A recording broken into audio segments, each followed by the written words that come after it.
আজ বিজয়া দশমী। সকাল থেকে প্রতিটি পুজো মণ্ডপেই চলছে মায়ের দশমী যাত্রা পর্ব। আচার অনুষ্ঠান শেষে তিথি মেনে অন্যান্য পুজো উদ্যোক্তাদের পাশাপাশি প্রতিমা নিরঞ্জন হয় মুখ্যমন্ত্রীর বাড়ির প্রতিমাও। এ নিয়ে দেখুন আমাদের প্রতিনিধি শ্যামল দেবের একটি প্রতিবেদন।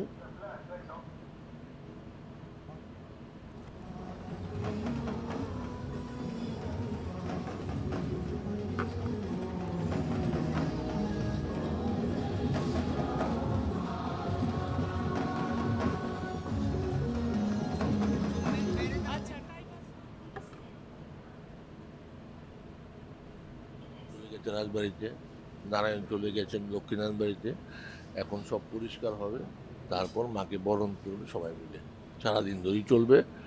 আমরা সন্ধ্যের পর 6টার পরে মাকে বরণ করব। বরণ করার পরে আরতি হবে, তারপর আমরা মাকে নিয়ে রাজবাড়িতে যাব, রাজবাড়ি থেকে দশমী ঘাটে যাব। তেমনিভাবে বিজয়া দশমীর দিন মার কাছে নিজের এবং রাজ্যের সুখ সমৃদ্ধি কামনার কথা জানালেন পুণ্যার্থীরা। মার কাছে এই বলবো যে সারা বছর যাতে সবাই ভালো থাকে। আজকে আমরা দশমী করার জন্য এখানে এসেছি। তারপরে সুখ সমৃদ্ধি যাতে ভরে থাকে, আমাদের দেশ যাতে ভালো থাকে, সবাই যাতে ভালো থাকে, সবাই যাতে সুস্থ থাকে।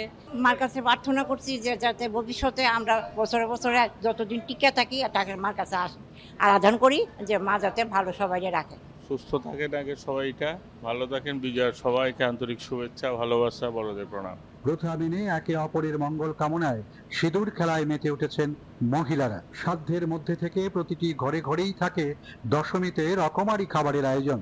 মিষ্টির দোকান থেকে শুরু করে মাছ মাংসের বাজারগুলোতেও ছিল ক্রেতাদের উপচে পড়া ভিড়। সাধ্যের মধ্যে থেকে প্রত্যেকেই কেনাকাটায় ব্যস্ত। আর ভোজন রসিক মানেই ইলিশ মাছকে প্রাধান্য দেওয়া। তবে দাম কিন্তু সাধারণের নাগালের বাইরেই। 1 কেজি কিংবা তার উপরে হলে দাম 2000 টাকা প্রতি কিলো, এমনটাই জানালেন এক মাছ ব্যবসায়ী। 1 কেজির নিচে 1800 টাকা আর 1 কেজির উপরে 2000 টাকা। দাম নাগালের বাইরে হলেও বাজারে ইলিশ মাছ আসায় সন্তোষ ব্যক্ত করলেন এক ক্রেতা। বাজার তো ভালো, ভালো ইলিশ উঠছে, ভালো কাতল উঠছে, রুই উঠছে।